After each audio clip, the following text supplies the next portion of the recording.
पुरानी पेंशन की बहाली के मुद्दे पर जहां देश भर में सरकारी कर्मचारियों का आंदोलन तेज होता चला जा रहा है और इन सबके बीच में बीजेपी समेत एनडीए के घटक दलों की टेंशन लगातार बढ़ती चली जा रही, तो बीजेपी ने बीच का रास्ता निकाल लिया है। यानी अब कुल मिलाकर के है कि पुरानी पेंशन बनाम सामाजिक सुरक्षा पेंशन की लड़ाई शुरू हो चुकी है और इसीलिए बीजेपी ने सामाजिक सुरक्षा पेंशन पर अपना दांव खेलने का फैसला कर लिया है। माना जा रहा है कि जिस तरीके से पुरानी पेंशन की बहाली के मुद्दे पर आंदोलित सरकारी कर्मचारी लगातार देश भर में व्यापक रणनीति बना करके योजनाबद्ध तरीके से पुरानी पेंशन की लड़ाई को आगे बढ़ाने के कवायद में जुटे हुए हैं। अगर उसमें सरकारी कर्मचारियों को पीछे छोड़ना है तो सीधे तौर पर सामाजिक सुरक्षा पेंशन पर दांव खेलना होगा और इसके लिए बीजेपी ने बाकायदा रणनीति भी तैयार कर ली है। बिहार में फिलहाल पुरानी पेंशन की बहाली के मुद्दे पर आंदोलित सरकारी कर्मचारियों ने आगामी विधानसभा चुनाव के मद्देनजर अपनी व्यापक तौर पर योजना बनाते हुए सीधे तौर पर जमीनी स्तर पर काम करना शुरू कर दिया है, जिसके नाते से बीजेपी समेत तमाम एनडीए के घटक दलों के होश उड़े हुए हैं। और इसलिए एनडीए के घटक दलों ने जब बीजेपी के ऊपर दबाव बनाना शुरू कर दिया तो बीजेपी को बीच में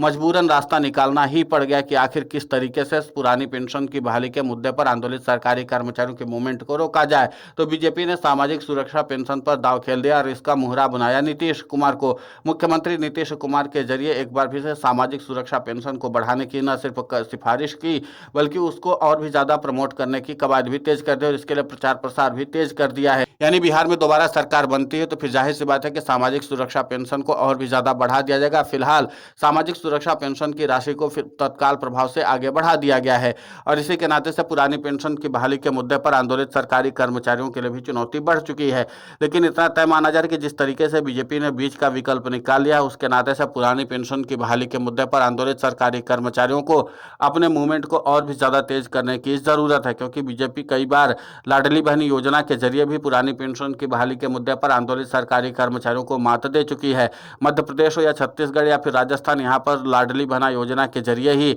बीजेपी ने सत्ता हासिल की थी। अभी एक बार फिर से बीजेपी पुरानी पेंशन की बहाली के मुद्दे पर बैकफुट पर ढकेलने के लिए सरकारी कर्मचारियों को सीधे तौर पर सामाजिक सुरक्षा पेंशन पर दांव खेल दिया और इसके जरिए एक बड़े वोट बैंक को तैयार करने की रणनीति भी बना ली है। अब ऐसे में पुरानी पेंशन की बहाली के मुद्दे पर आंदोलित सरकारी कर्मचारियों को अपनी एड़ी चोटी का दम लगाना होगा और सीधे तौर पर वोट की चोट के जरिए पुरानी पेंशन को बहाल करवाना होगा, क्योंकि केंद्र की मोदी सरकार ने लोकसभा में इस बात का जवाब दे दिया है कि किसी भी हाल में पुरानी पेंशन की बहाली करने के बारे में नहीं सोच रही है और न ही भविष्य में किसी भी हाल में पुरानी पेंशन को बहाल करेगी। इसीलिए सरकारी कर्मचारियों को लगता है कि अगर पुरानी पेंशन को बहाल करवाना है तो सत्ता परिवर्तन करना ही एकमात्र रास्ता है और बिहार में एनडीए का गला फंसा हुआ है। अगर एनडीए को यहाँ पर झटका दे दिया जाता है तो जाहिर सी बात है कि सियासी तौर पर बीजेपी कमजोर भी हो सकती है और मुख्यमंत्री नीतीश कुमार अपना समर्थन भी वापस ले सकते हैं। इसलिए पुरानी पेंशन की बहाली के मुद्दे पर आंदोलित सरकारी कर्मचारी अब व्यापक तौर पर रणनीति तो बना ही रहे हैं, लेकिन इसी के साथ सियासी तौर पर भी अपनी पकड़ को मजबूत करने की कवायद में जुटे हुए। हालांकि विपक्षी दलों की ओर से पुरानी पेंशन की बहाली का वादा तो किया गया है।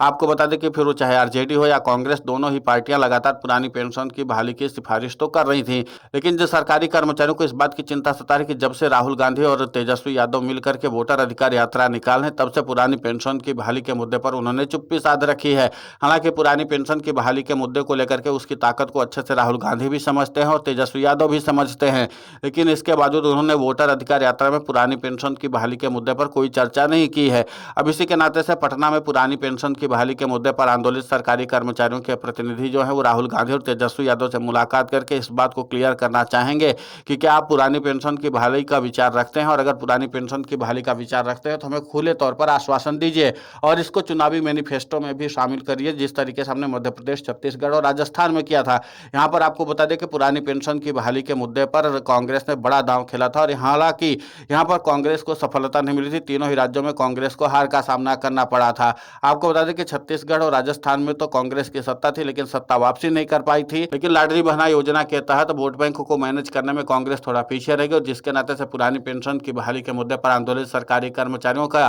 प्रचंड समर्थन मिलने के बाद भी सत्ता वापसी कांग्रेस नहीं कर पाई थी। अब माना जा रहा है कि पुरानी पेंशन की बहाली के मुद्दे पर अगर राहुल गांधी या फिर तेजस्वी यादव अपने वोटर अधिकार यात्रा के जरिए बात नहीं करेंगे तो जाहिर सी बात है कि सरकारी कर्मचारियों का एक बड़ा वर्ग छिटक भी सकता है। इसलिए पटना में जाकर के पुरानी पेंशन की बहाली के मुद्दे पर जो सरकारी कर्मचारियों का मूवमेंट चल रहा है उसको और भी ज्यादा धार देने के लिए और अपनी स्थिति को क्लियर करने के लिए राहुल गांधी और तेजस्वी यादव से मिल करके उनके स्टैंड को पूछा जाए। तब देखना महत्वपूर्ण होगा कि जिस तरीके से पुरानी पेंशन की बहाली के मुद्दे को लेकर के व्यापक योजना न सिर्फ सरकारी कर्मचारी बना रहे हैं बल्कि इस बात को भी तय किया जाएगा कि फिर विपक्षी दलों की ओर से भी इसकी व्यापक योजना बनाई जाए और इसको उसी तरीके से प्रचारित किया जाए ताकि सरकारी कर्मचारियों को इसके साथ जोड़ा जा सके और साथ ही साथ जो सरकारी परीक्षाओं की तैयारी कर रहे हैं उन युवाओं को भी जोड़ा जाए ताकि अपनी संख्या बल को मजबूत किया जाए। क्योंकि सामाजिक सुरक्षा पेंशन से अगर लड़ाई लड़नी है तो फिर जाहिर सी बात है कि भले ही बिहार में सरकारी कर्मचारियों की संख्या निर्णायक स्तर की हो, यानी सत्ता बनाने और बिगाड़ने का काम करते हो, लेकिन इसके बावजूद